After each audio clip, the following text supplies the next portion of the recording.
Hi and welcome to this video. On this video I will talk about the VIO JM21. Before I begin, let me thank VIO for providing me the JM21 for this review. Rest assured, my review is 100% my own personal opinion and VIO has no input at all on this review. Let's start from the box. The box itself is pretty simple, like there is minimal info, like no specs are shown on the box itself, and you just got a picture of the DAB. When you open the box, you are greeted with this paper that said Portable High Resolution Music Player. Very inspiring. Wow. The DAB previously was here. Below this thing, you get some kind of accessories. What did you get?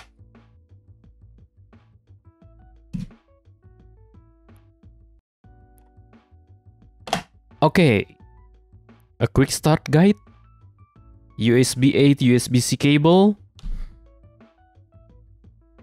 and open sources licenses thingy that I don't even read, and a warranty card, and of course silica gel. And of course, you get the DAB itself. So what you get inside the box? Of course, you'll get the DAB, a USB A to USB-C cable, a screen protector actually pre-installed from the factory, and a silicone case, which is also, they put it on the DAB from the factory.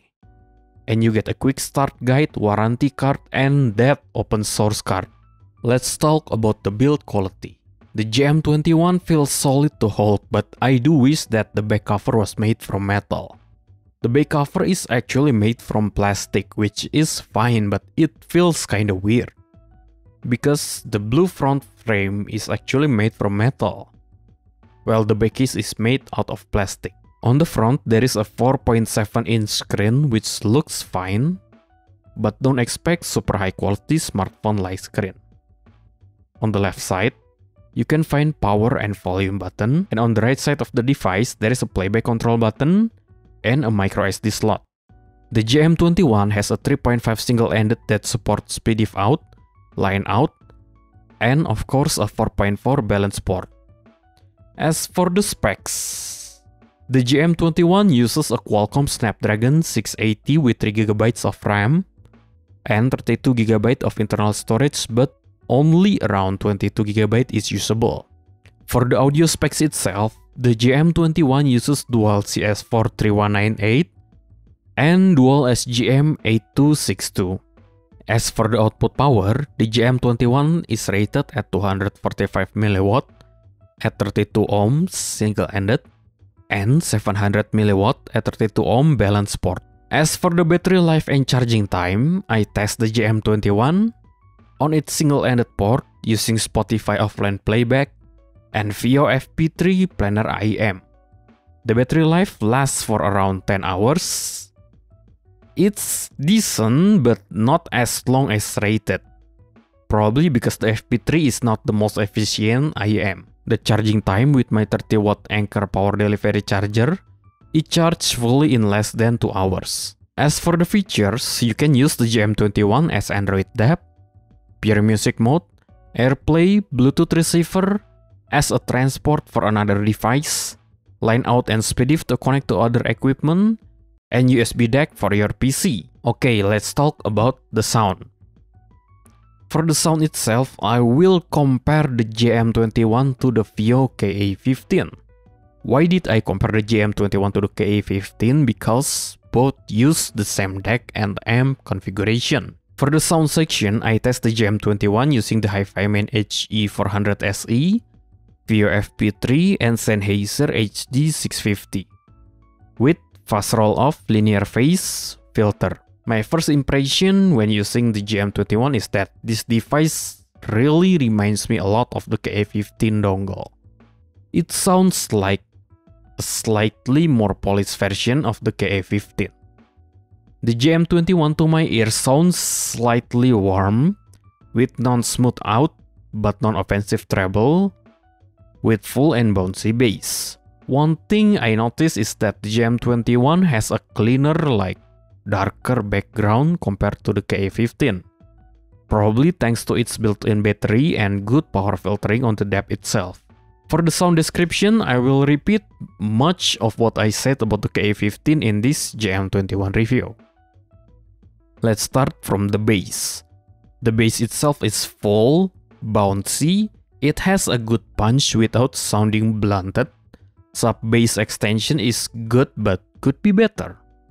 Tested using the HD650, I found the bass control to be almost excellent, though keep in mind, the volume I listen to music might be different compared to you, because I tend to listen to music not very loudly because I love my hearing health. Mid-range. The mid-range has a very dark background, slightly accented, weighty, and musical.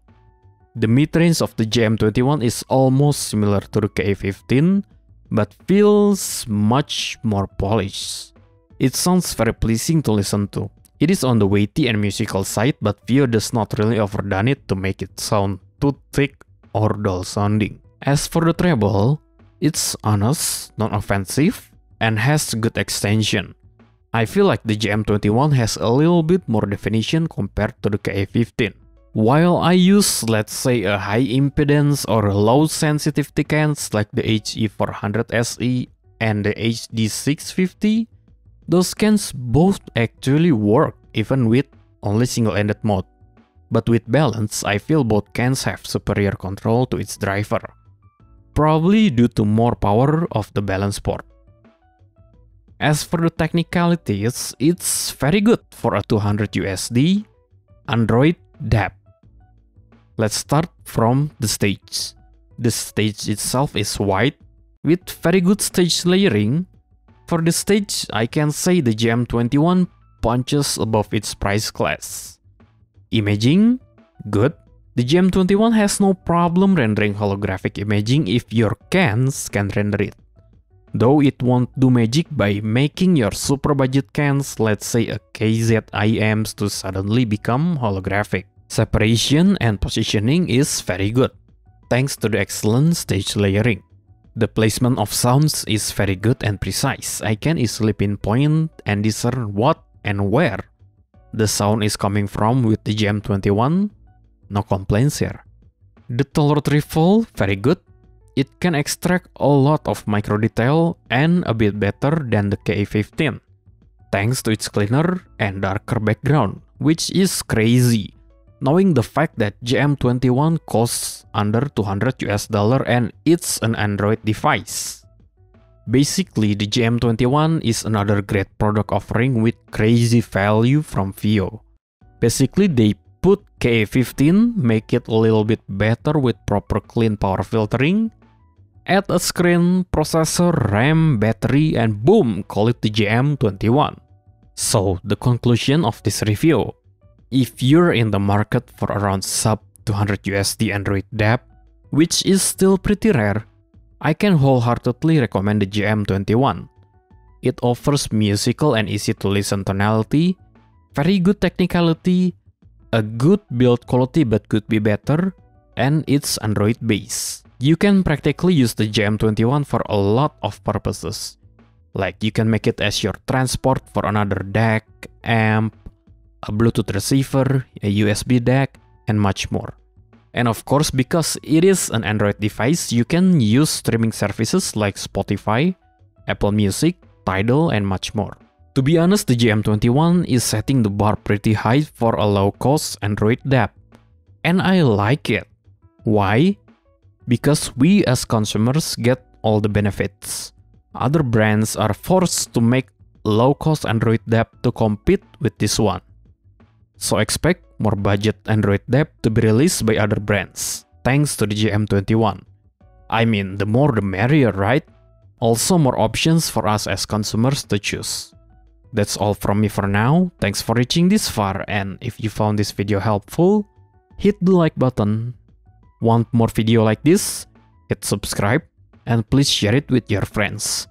Okay, till next time. Bye bye.